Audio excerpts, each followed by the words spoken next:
Welcome everybody, Dark Hour 717 here, and so you're thinking of getting into Star Citizen, or you're wanting to build a PC to get into Star Citizen, and curious as to what the minimum specifications are that you're going to need to do this.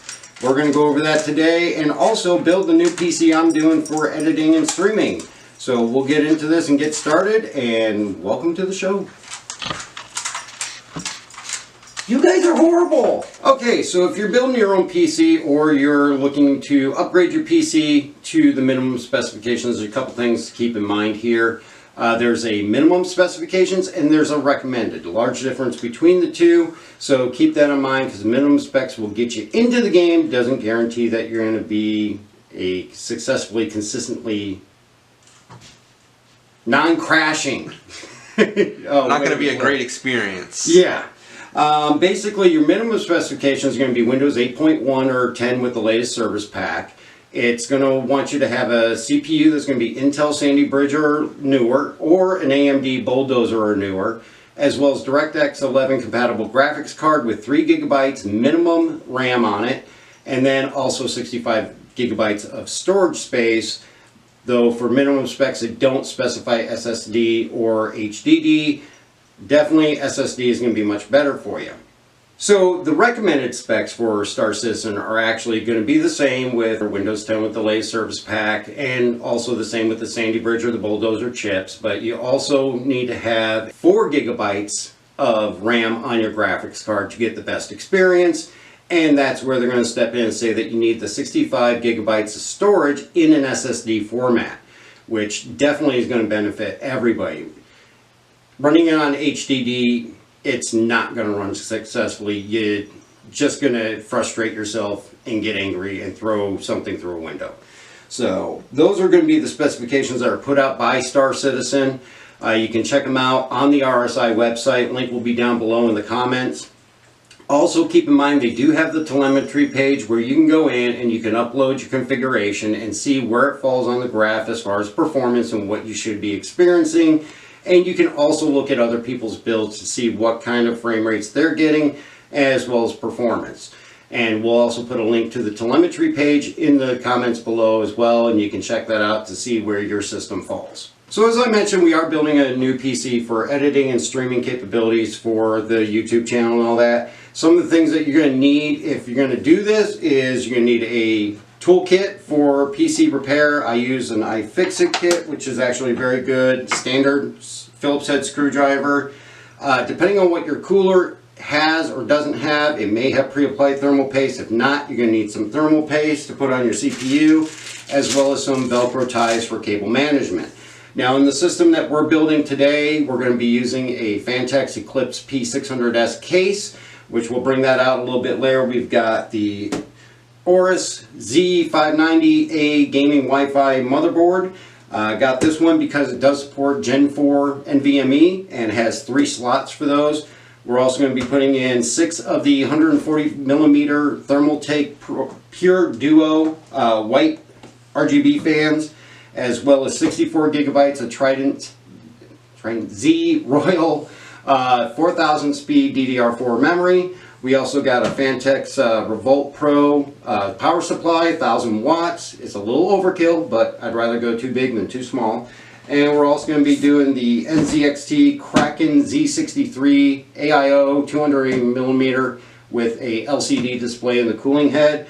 And also we're doing an Intel i9 11900K chip with a GeForce RTX 3070 graphics card, as well as a total of 12 gigabytes of storage with 3 NVMe terabyte drives, 3 2.5-inch SSD drives, and also a 6 terabyte storage drive for archiving files that are just for storage. So we're going to get those all into the case and get into building that. We've got some RGB we're also going to be putting into it, which is just going to be your generic strips and addressable RGB. Alright, so we're going to get started here. We're going to start with the motherboard, and a couple of tools like I mentioned that you're going to want to make sure that you have is your PC micro driver kit, as well as you're going to need your thermal paste in case that it's not pre-applied, and also a standard screwdriver. And a lot of people like wire ties. I can't stand wire ties. because if you ever have to change anything, they're a pain to get out. But for smaller wires, you can still use the small wire ties. Most of the time I use just the Velcro. One of the best options out there. The case we're going to be using also has a lot of built-in channels with Velcro already in it. So with the motherboard, you're going to open it up here and you're going to take the anti-static bag out with your motherboard. And yes, generally you want to be using an anti-static strap when you're doing this, though I've never really had an issue with it. And I'm working on a anti-static mat, so I'm going to risk it. And if you can get the box to cooperate, get out all your accessories here. All the cables, they even give you wire ties, motherboard screws, all the stupid little stickers they give you. And all that. Now, the Z590 Aorus board is 11th gen compatible already, though it does have the BIOS flashback button on the back of it, so that if we need to do a BIOS update before the post, we can do that. All I do is put the motherboard right onto the box, just as another measure to protect it. Alright, so we got the motherboard out of the bag finally. Alright, so there we go. We got that there, and we put that stuff off to the side. We got our Wi-Fi antenna. We'll put that off to the side. We won't need that or any of the other cables here for a little bit. So what we're going to start with is putting in your chip. We got the i9 11900K, and in the original fancy packaging. So you want to be careful with this because you really don't want to mess it up before you put it in. When you go to put this in, you're just going to lift up this little arm here, it's spring loaded, and lift up the door and take our chip out. I'm having a packaging issue today. Alright, so there we go, we got our chip here, and what you're going to look for is there is a little golden triangle right in the corner there, and on your motherboard there is a little triangle in the corner that goes in, and you're just going to set it right in there. Give it a little bit of a wiggle test, and then you're going to just pop this door back down. On the i9s, you gotta, or on the Intels, you got to pop it underneath that little bolt there. It's going to have a little pressure. This cover will come off. You want to make sure you save this cover in case you ever have to RMA this. They're going to want that cover back on there. So our chip is in place. And then after the chip, we're going to go ahead and put in our memory, and we've got the Trident G-Skill Z-Royal, and we've got 4 sticks of 16 gigabyte DDR4 4000 speed RAM. Now with this, you're going to want to match the notch up with the notch that's on the motherboard here. So it will only go in one way. If you're only using 2 sticks, most motherboards are going to be slot 2 and 4 going out from the CPU. I got 4 sticks, so we're going to fill all the slots. So you just open up these levers here. Some boards have levers on both sides. This one only has levers on one side. And then you're just going to go ahead and pop those in.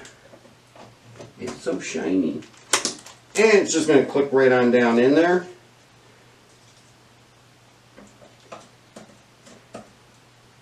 And you want to always make sure you use 2 DIMMs of RAM so that you get the dual channel for your best performance. If you're going pre-owned, be aware that a lot of manufacturers such as Dell and all that only send stuff out in single channel memory, so a lot of times when you order it as 16 gigs or more, they still only put in a single stick. Alright, and of course the Trident Royal Z is also RGB enabled, which will definitely help with the aesthetics of the build, as this is going to be a all silver and white and black accent build. Get the last one in. Now I always start with the RAM because when you put on your CPU cooler or anything else like that, sometimes if you're using an air cooler or an AIO, it can get in the way of getting that last stick in, so you want to pop that in first when you can. So we got those in place. Now we're going to get our NVMe drives. We've got 3 slots on this board for NVMEs, and we're going to fill each one of those. I got terabyte, Gen 4, M.2 NVM drives, Sabrent Rockets, And all we're going to do is we are going to take these covers off and pop those in there.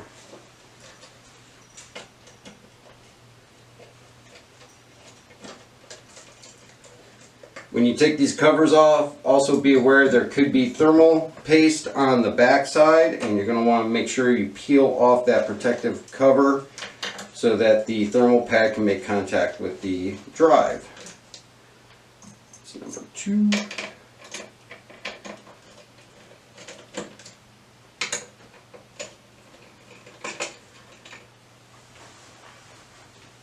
Going? Yep. Okay. Alright, so we're going to take our NVMe and we are going to put this in each one of the slots, and then we are going to put the retention screw in to hold it in place. There we go. Alright, so that's in there now. Put the covers back on. You want to make sure that you remove the protective film from the thermal pad without ripping off the thermal pad like that.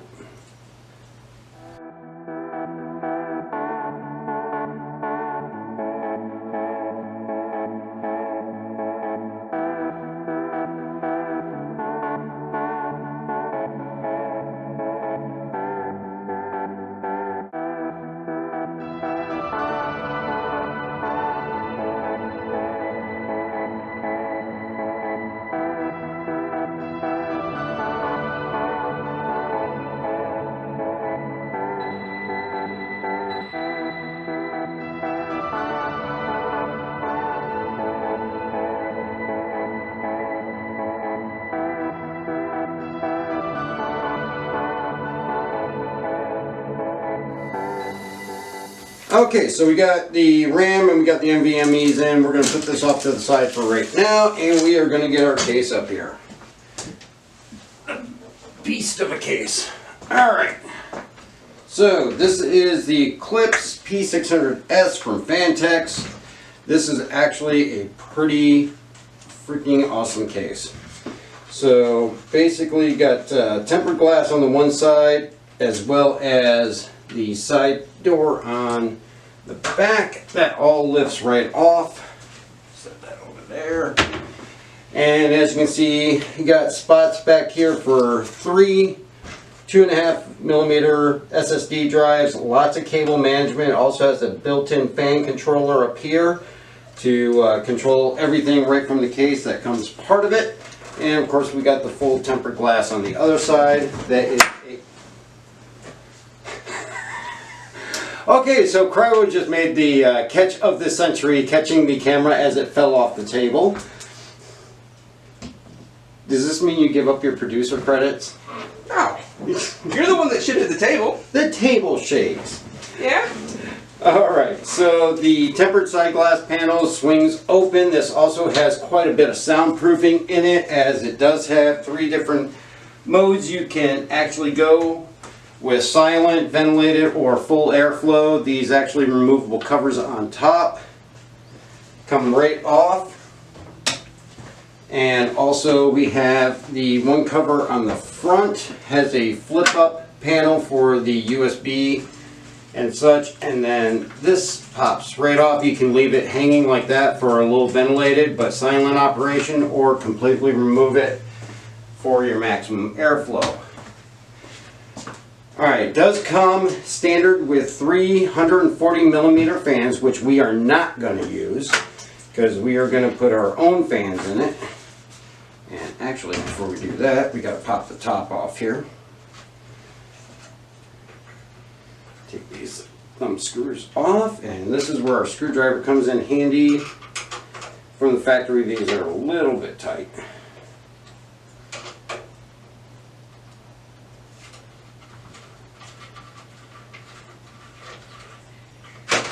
And we're just going to pop the top off. Now this will accommodate a 360mm radiator or a 280mm radiator on the top, as well as a 360 or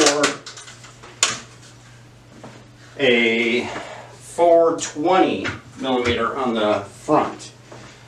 So again, we're not going to use these fans, so we're just going to take these off of here.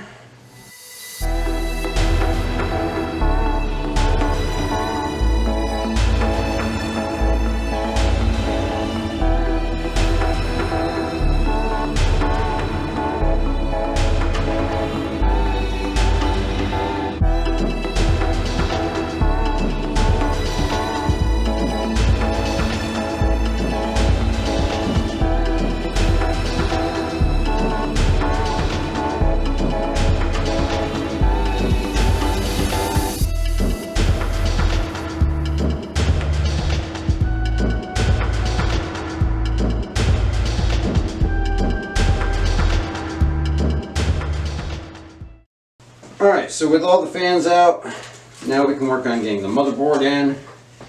And basically this case has standoffs already in position for where our motherboard's going to sit, and just like with other motherboards, the center middle one has a post that helps you position where the motherboard is going. And you want to try and get the AIO in and then lay it down on that post and line up all your other screws. So we're just going to put it in here. Line that up. And just give it a little bit of a nudge and it's locked into place.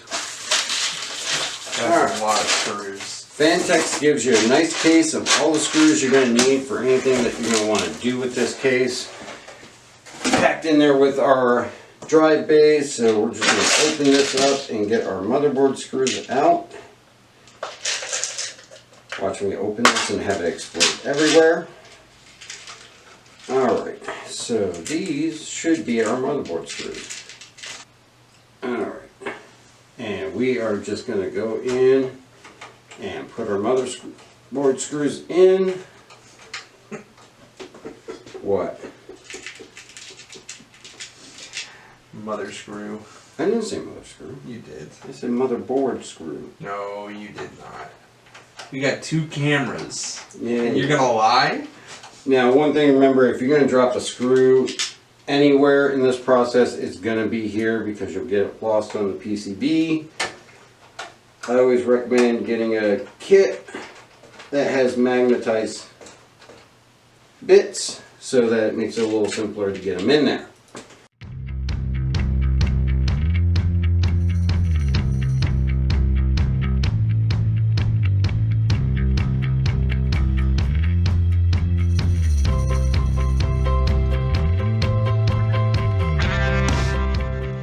Alright, there we go. Our motherboard is in place. Alright, so after we got the motherboard in place, we are going to go ahead and set up the fans. So we're just going to stand this up again here while we get the fans. And what I'm using is a Thermaltake Pure Duo 14 RGB white, which comes with a whole mess of stuff. All the screws that you need. I think it's got an RGB controller in there too.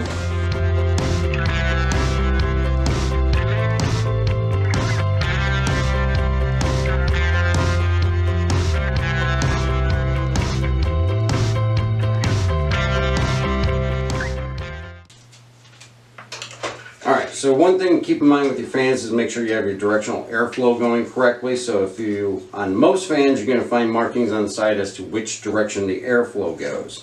Generally, the manufacturer tag is going to be facing out when you're trying to pull in, so it's going to go from that front side where the manufacturer tag is out the back where the rating tag is.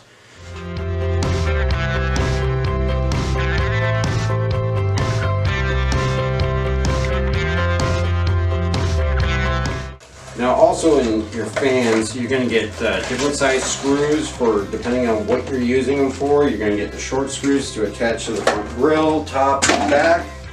They will also include longer screws for attaching to a radiator. Check your radiator before you put those long screws in, because some of them you will want to make sure you put the screws in the right spot so you don't accidentally put it through the radiator trying to get into the fan and possibly puncture the radiator. It should go in from the fan into the radiator through the entire length of the fan.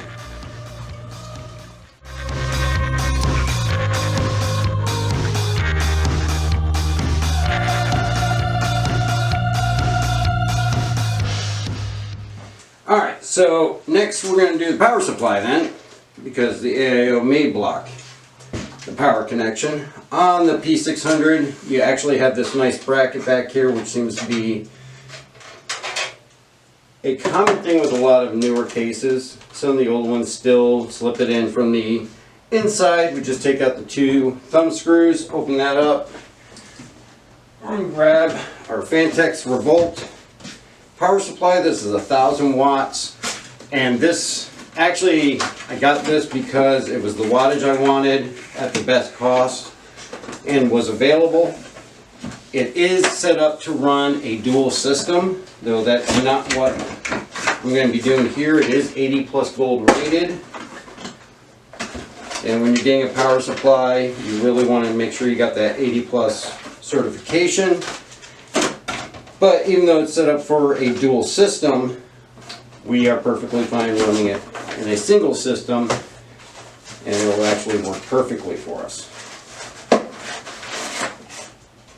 Alright. So, in the box, what you got is the power supply itself here, and then of course this is fully modular. And you have all your modular cables for both power supply units, for your PCIe as well as your 24 pin and everything that you're going to need there. So nice thing is we can just use what we need, and then we can just save the rest off to the side if we ever need them in the future. So we're going to go ahead and put our power supply in here. We want to put this bracket onto the power supply first.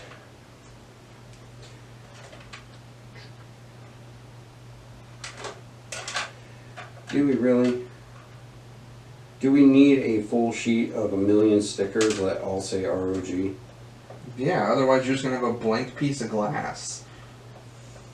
I prefer the blank piece of glass. So there we go. We got our bracket onto our power supply, and as usual, right side up there, upside down here. So, oh no. Okay, forget that part, because they put it on two other directions on both sides, so I guess... You put it with the fan facing the bottom of the case. I know that, then why do they print that upside down? No. I'm telling them. It doesn't matter what way the words go. Put the fan facing down. Alright, so we've got all the cables for the power supply unit, but we are actually going to use some sleeve cables for these. So we've got some sleeved white cables to go with our system. And we will use those to go through the motherboard to the back, and then we'll just connect those power supply cables to these sleeved extensions. They look like they glow in the dark. Do they glow in the dark? They don't glow in the dark. Are you sure? I'm sure. The 24 pin I got is an RGB 24 pin, so. Alright, so we need a 6-pin power. Alright, so we're going to take our 8-pin power here. And get it to stay together.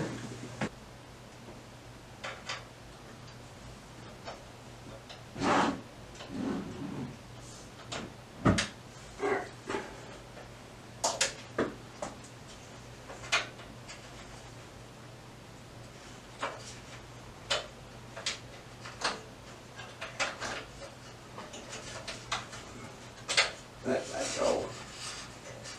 Alright.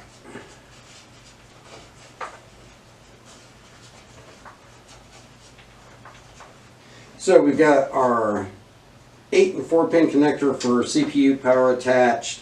So now we should be good to go ahead and put on the AIO.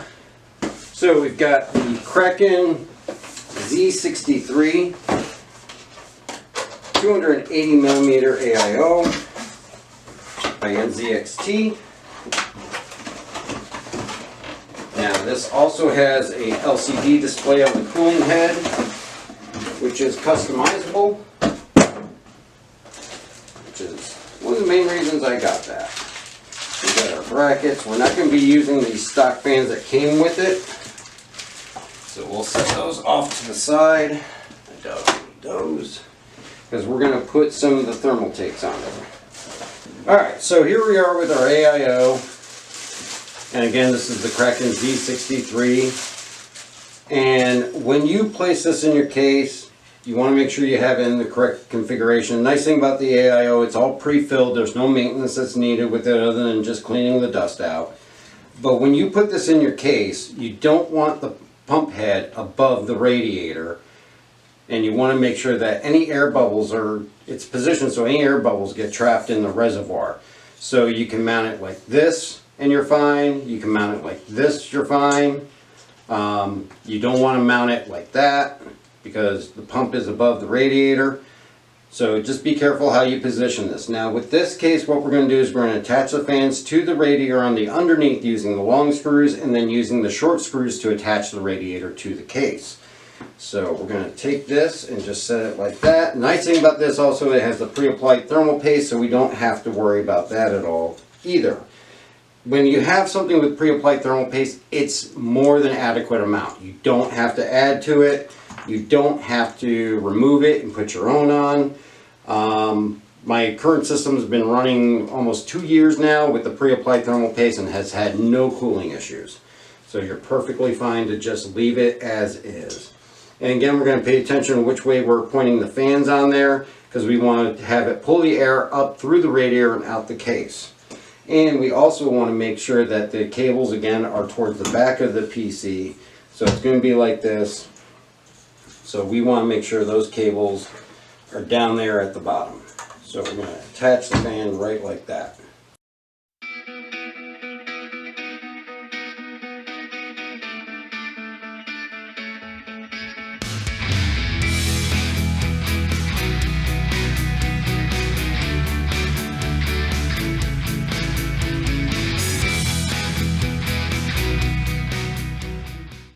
Alright, so that's all our fans on there, and now we're going to mount this inside the case.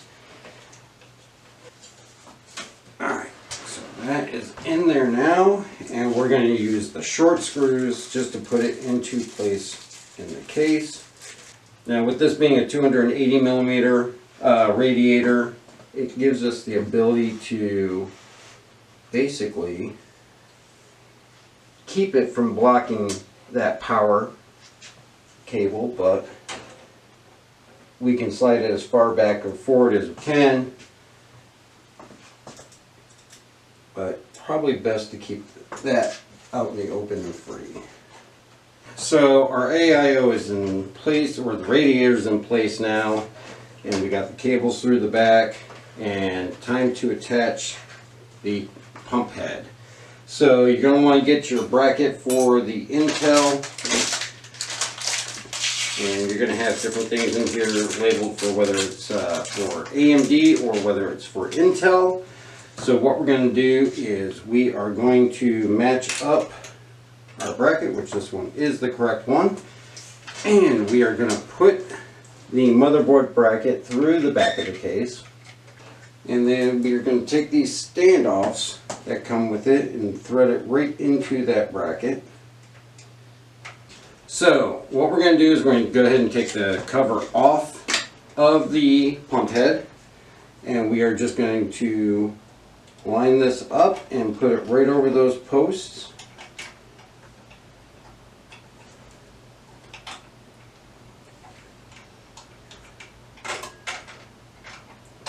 Get it on there. There we go. And then we're going to use the thumb screws to tighten it down. Alright, so we got the thumb screws on for the AIO, and we have that in place. When you go to tighten this down, you want to make sure it's just snug. You don't want to over tighten it, and do it kind of like a car in an alternating pattern until they're all nice and snug.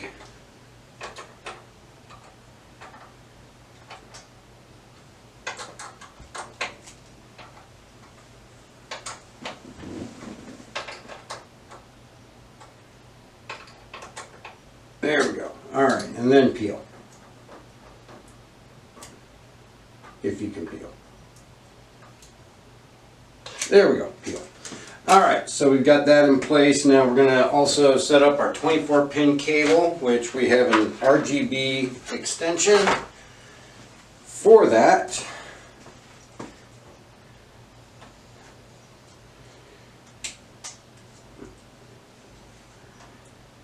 And that is going to be our RGB cable, which will tie back to the RGB controller, and we'll feed that through to there and put that through the back side. Alright, so we've got that all in place now. What we're going to do is next we are going to go ahead and set up our other power cables off our PSU.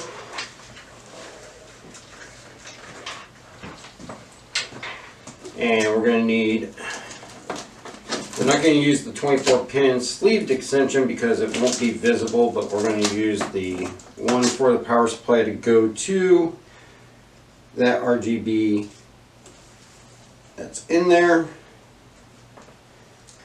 So we're going to go ahead and connect our 24 pin for the motherboard. This end.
Alright, so now that we've got the AIO in and we've got the cabling all connected, and make sure you always check your manual because it'll keep you from having to pull that out multiple times, as I speak from experience now.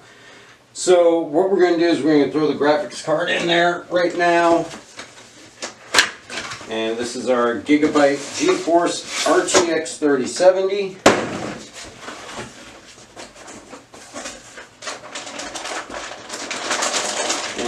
I do not want to admit how much I overpaid for this, but it wasn't as bad as what some of them are. Fingers crossed for you, buddy. Yeah. God, that is sweet looking though. Isn't it? Fits the black and white aesthetic here. So we're going to go ahead and take out our PCIe slots. And this is going to take up 2.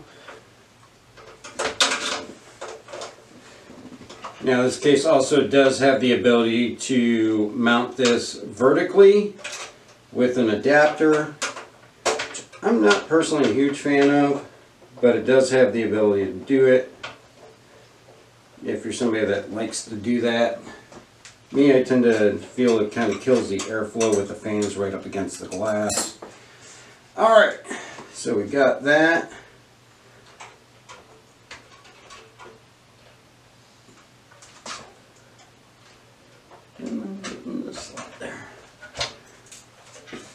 Alright, click that into place there.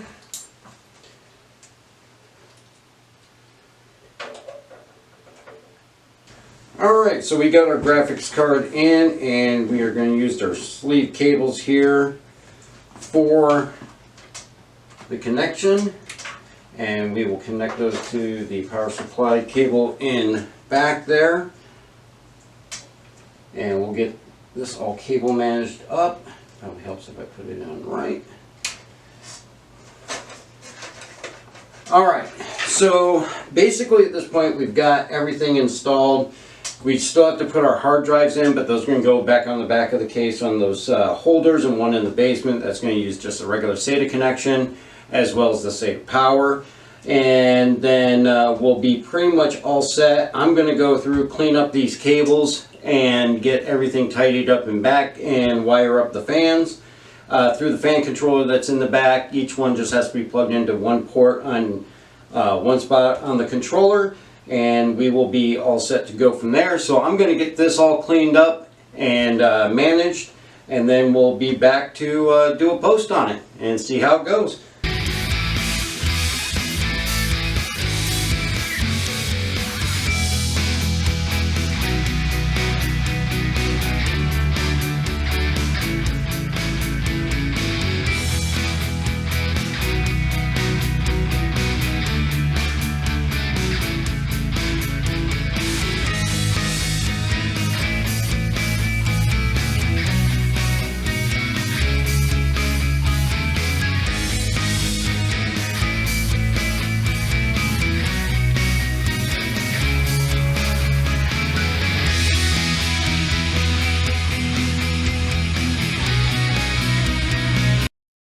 Okay, so we got all the cables managed, and we got everything all bundled up in the back, or at least as well as it can be.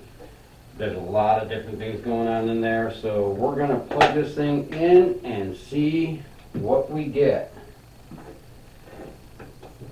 And then, the big trick is to hook it up to a monitor, see if we get a post. Oh, turn the power supply on.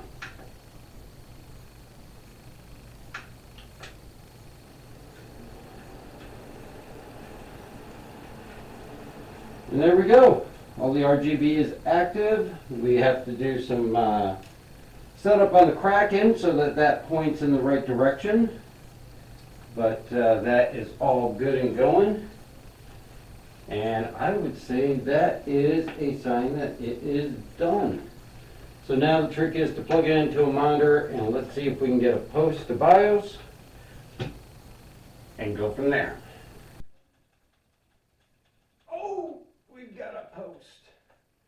And let's see, it's seeing 7 of our drives. So we've got all of our M.2s, we got all our 2.5-inch drives, and we also have our 6 gig storage drive.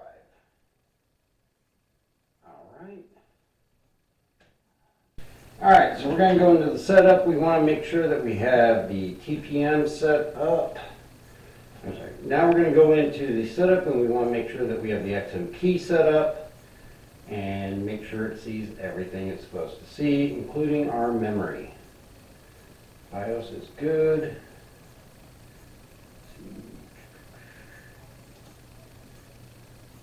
Alright, so it's detecting all the fans.